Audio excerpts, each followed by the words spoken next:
Hey biggies, welcome back to another Beer Stash raid. Today I'm going to be cracking a beer entrenched in folklore, in history and on the internet as the best beer in the world and perhaps one of the rarest beers in the world. This is Trappist Westvleteren XII.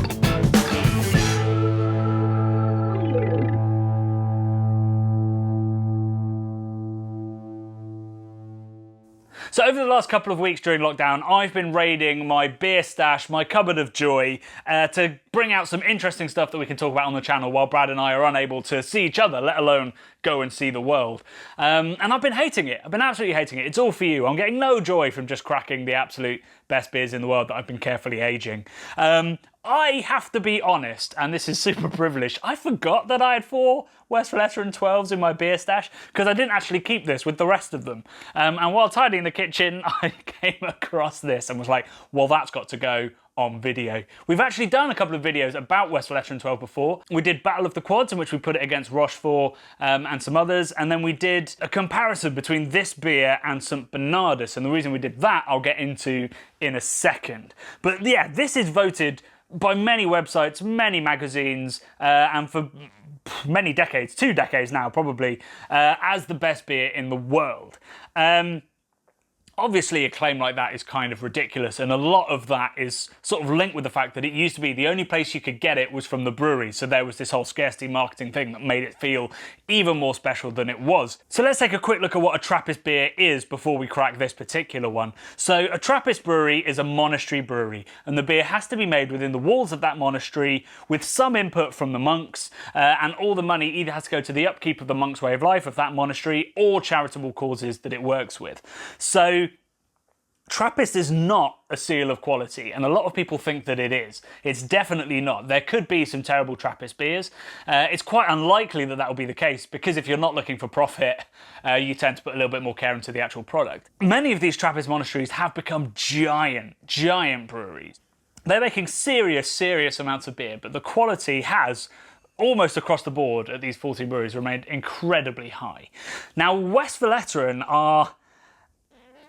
I don't want to say that these other breweries aren't craft, because I don't think that craft is necessarily tied to the size of the brewery, but Westvleteren is one of the few Trappist breweries left where the monks have a very heavy hand in the way that it's made. The history of the beer is quite interesting, and we'll get into the impact that's had on flavour, but basically between 1946 and 1992, they didn't really produce their own beer. They still produced some on site for the actual monks, because they drink it when they're fasting during the day. They don't generally have a lunchtime meal. I don't know whether that's still true, but that's certainly what was part of the Trappist order at the start. And so during those years, the beer was actually produced under contract at St Bernardus Brewery. Now, when that contract ended in 1992 and Westvleteren didn't renew that because the rules about calling your beer a Trappist beer had changed, so you had to produce it yourself, St Bernardus basically took that recipe that they'd been producing and continued making it under their own brand. Now that has an interesting little twist, because when Westvleteren started to brew themselves again, they enlisted a monk from Westmalle to help them design the brewery, get it all running, get their recipes right. And they ended up using Westmalle's yeast as well, so there's a little flavour tie there. But what's interesting is that St Bernardus, we think, probably still use the original Westvleteren yeast, whereas the people at Westvleteren are using the Westmalle yeast. So it's all a little bit messed up, and we'll get into to see whether we can find flavours that relate it to Westmalle at all. So let's get this beauty open. It's a quad, right? So a quad is a dark, strong, very sweet beer. Details on the actual beer are very scant, because everything that they tell you about the beer is on the cap. So all the legal stuff that has to be on there is there. This beer, I think, must have been brewed in 2015, so it's got a September 2020 best before, and I believe they put 5 years on it. So this has been in the bottle for around 5 years. Oh, and it's coming for me. So that's interesting.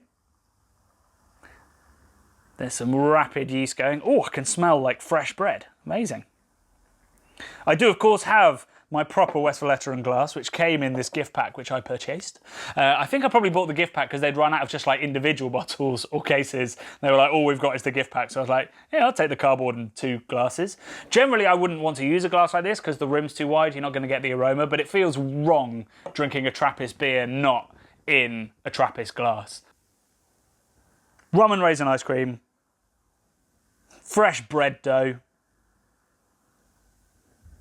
kind of a burnt caramel vibe as well, which I think is a combination of lots and lots of caramel specialty sweet malt, maybe some candy sugar, and then oxidation, which adds that kind of cardboard burnt orange kind of thing, and it's coming out like burnt caramel. Smells absolutely delicious. A little bit less, only a little bit less herbal. I tend to get a lot of herbs from Westvleteren, whereas I don't tend to get that from the other Trappist beers, like almost a chicory kind of vibe, like an intrinsic bitterness to the aroma. I know you can't smell bitterness, but there's just something very savoury about the aroma of Westvleteren. And on this bottle, 5 years in, it's kind of died off a little bit. And it's not smelling anywhere near as oxidised as I expected. I've had 2-year-old ones that have smelt as oxidised, as aged as this. If you want to know whether you should age beer or not, we've got a video on that, and the little clicky thing is coming up here and at the end of the video.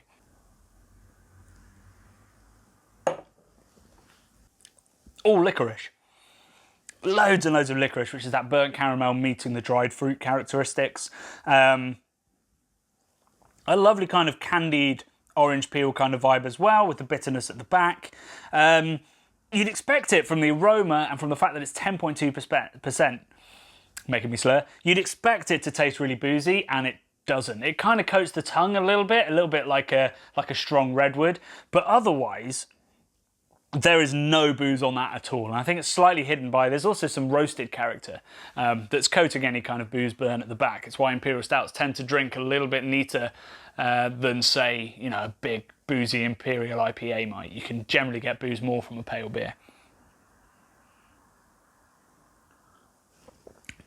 Now, what I find really interesting is that I can pick up none of the classic Westmalle yeast characteristics from this, really. Maybe there's a hint of banana, and you get banana, clove, spice in the Belgian triple really strongly, and really rich fruity esters from the Westmalle double, but there is almost none of that. Here it is all about the malt rather than the yeast. It's all licorice, burnt caramel, orange peel that's come from those specialty and slightly roasted malts. And it's completely really disguising that banana kind of ester. I expect as this warms, so I'm serving this at wine temperature, like probably about 12 degrees.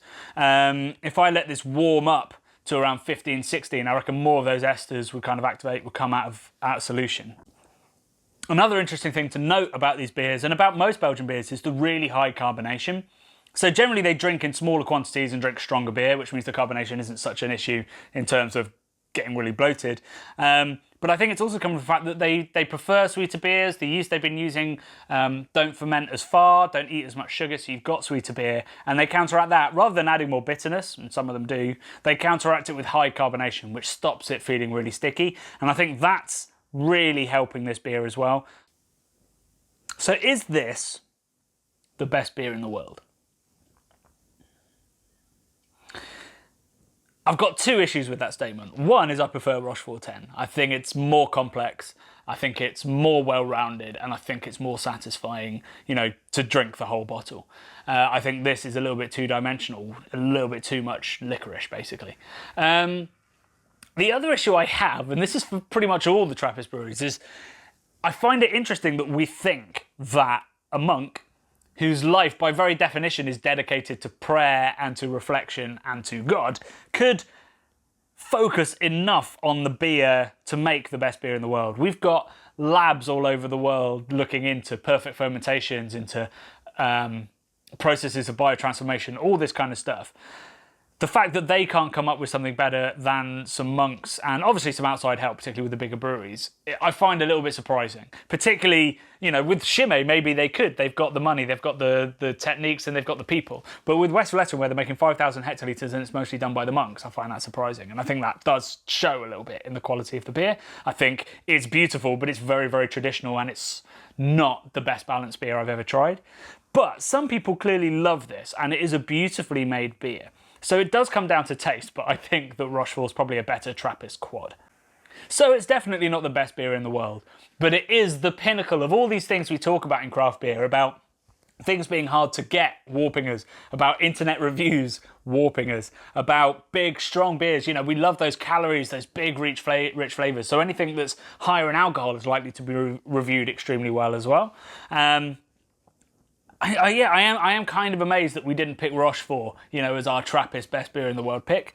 I do just think it's a better beer, and I think really it is the scarcity of this, the mystical nature of this beer that's created that kind of sense. I mean, I'm still confused by the whole thing. Why is there a palm tree in the logo? Like, there's just something really mystical about it. Same with lots of breweries where I've been there and they're supposed to be the best in the world. I've been like, it's not great, but then every time a can's offered to me, I'm like, sweet! So I'd love to hear your views of Westvleteren. What's your favourite Trappist quad? Indeed, what's your favourite quad? Doesn't have to be Trappist, just put that in the comments box below. We'd also love to hear about anything you're raiding from your beer stash during these tough times. And we've been monitoring the hashtag Beer Stash. So if you tag it with that, we'll try to reply or read it out in our Friday 5 PM podcasts, which you can listen to on all manner of podcast platforms. Otherwise, if you can get hold of this, do. But if you can't and Rochefort's available, get Rochefort. Amen.